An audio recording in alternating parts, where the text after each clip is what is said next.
یہ وہی دوران تھا جس کے لیے اس کے بیٹے نے اتنی گھٹیا چال چلی تھی۔ دوران نے ایک نگاہ تینوں پر ڈالی اور پھر واپسی کے لیے قدم بڑھائے۔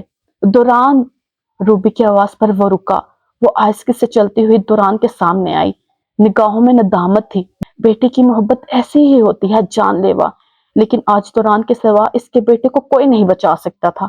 وہ چاہتا تو کبھی بھی اس سے نہ بچاتا۔ دوران، مجھے معاف کر دو، میرے بیٹے کو بھی معاف کر دو، پلیز اسے بچا لو، میرے بیٹے کو واپس لے آؤ بیٹا۔ زندگی میں پہلی بار سامنے کھڑی یہ عورت اسے بیٹا کہہ رہی تھی۔ دوران نے بغور اس کے چہرے کو دیکھا۔ ماں کتنی عجیب مگر کتنا گہرا رشتہ ہوتا ہے۔ یہ روبی جیسے اکڑ والی عورت آج اس کے سامنے گڑ گڑا رہی تھی۔ پریشان نہ ہو، وہ کل یہاں ہوگا۔ دوران نے تیزی سے جملہ مکمل کیا اور پھر روبی کے اطراف سے نکلتا آگے بڑھ گیا۔ فائرنگ کے اور دھماکوں کی تیز آواز اس کے کانوں کے پردے پھاڑ رہی تھی۔ چھوٹے سے اس کمرے میں موجود پلنگ کے نیچے دبک کر لیٹا وہ خوف اور وحشت سے تھر تھر کانپ رہا تھا۔ صبح کے 10 ہی بجے تھے جب ہاروی اور بروس کی خفیہ اڈے پر پولیس کا حملہ ہو گیا تھا۔ امریکہ پولیس نے اس جگہ کو ٹریس کر لیا تھا۔ ہاروی کے آدمیوں نے سلنڈر کرنے کے بجائے الٹا مقابلہ شروع کر دیا تھا اور اب باہر تابڑ توڑ چلتی گولیوں کی وجہ سے برہان کی چال حلق میں آ چکی تھی۔ ٹھنڈے پسینے سے ہتھیلیاں تر تھی، سینے میں گھٹن بڑھ رہی تھی، اس کی آنکھوں سے آنسو نکلنے لگے۔ وہ کون سی بدبخت کڑی تھی جو وہ لالچ میں آ گیا تھا اور دوران کے خلاف چال میں ہاروی اور بروس کا ساتھ دیا۔ بھوک پیاس اور اب یہ حملہ، اسے اپنی موت کا وقت قریب نظر آ رہا تھا۔ ایک دم سے اس کے کمرے کے دروازے پر کسی نے زور سے ٹانگ ماری تھی اور پھر 2-3 دھماکوں کے بعد دروازہ دیوار سے اکھڑ کر زمین بوس ہوا۔ برہان نے کانپتے ہوئے آنکھیں میچ لیں۔ اے نکلو باہر، اٹھو یہاں سے! کوئی پلنگ کے نیچے جھکا اس پر چیخ رہا تھا۔ برہان نے سہم کر اس کی طرف دیکھا۔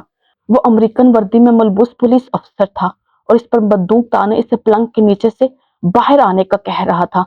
برہان ساکن اسے پھٹی پھٹی آنکھوں سے بس دیکھ رہا تھا جب اس نے گریبان سے گھسیٹ کر اسے باہر نکالا۔ برہان نے آنکھیں زور سے میچ لی۔ پلیز مجھے چھوڑ دو، میں ان لوگوں کا ساتھی نہیں ہوں، مجھے جانے دو پلیز، پلیز مجھے چھوڑ دو، میں ان لوگوں کا ساتھی نہیں ہوں۔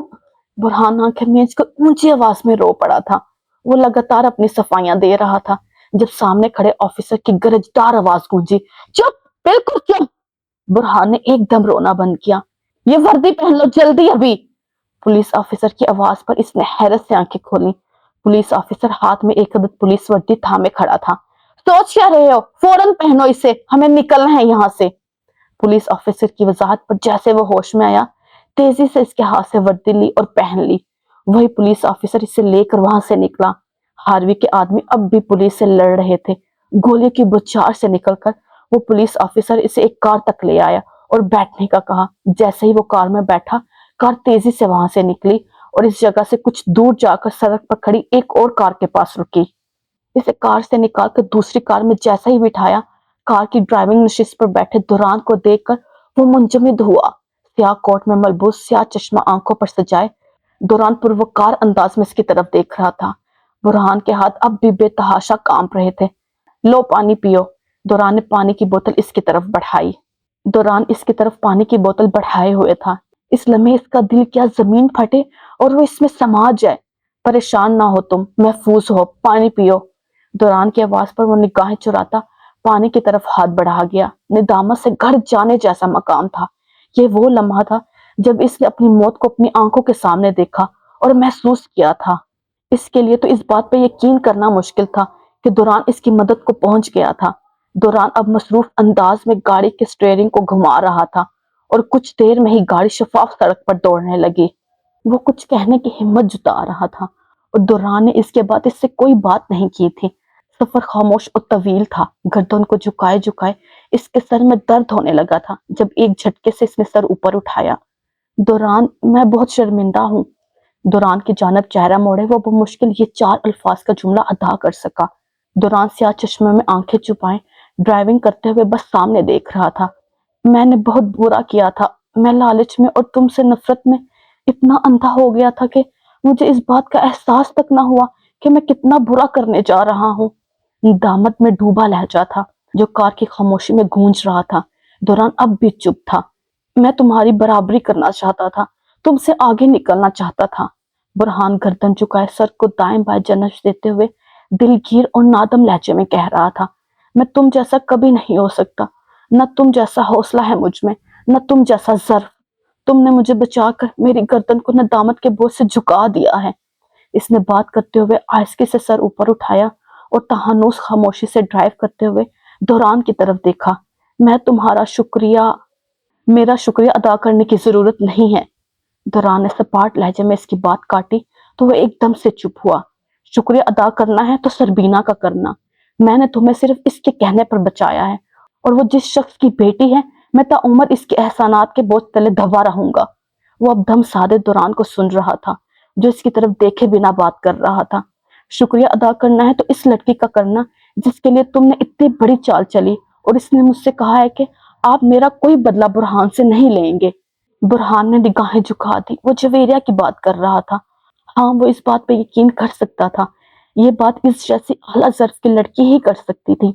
میں اپنی بیوی کی طرف آنکھ اٹھا کر دیکھنے والے کی آنکھیں نوچ لوں، لیکن جب وہ خود مجھ سے وعدہ لے لے کے میں تمہیں ہاتھ نہ لگاؤں تو میں کیا کر سکتا ہوں؟ دوران نے کندھے اچکائے، ایک نگاہ اس پر ڈالی اور پھر سے سڑک کی جانب موڑ دی۔ میرا تو دل یہ چاہ رہا ہے کہ تمہیں اب بھی گاڑی سے اتارے سامنے سڑک پر کھڑا کر دوں، تم پر گاڑی چڑھاؤں اور کچلتا ہوا اوپر سے گزر جاؤں۔ جاری۔ رک جائے۔ آپ نے اس ویڈیو کو لائک کیا؟ نہیں کیا نا؟ تو پلیز لائک کر دے، اور چینل کو سبسکرائب کیا؟ وہ بھی نہیں کیا ہوگا یقیناً، تو وہ بھی کر دے پلیز۔ اور اینڈ پہ کمنٹ کیا آپ نے؟ نظر آ رہا ہے آپ نے کمنٹ نہیں کیا، تو وہ بھی کریں تاکہ پتہ چلے یہ ویڈیو کہاں سے دیکھی جا رہی ہے۔ ٹیک کیئر، اوکے، اللہ حافظ، take care, tata, bye bye.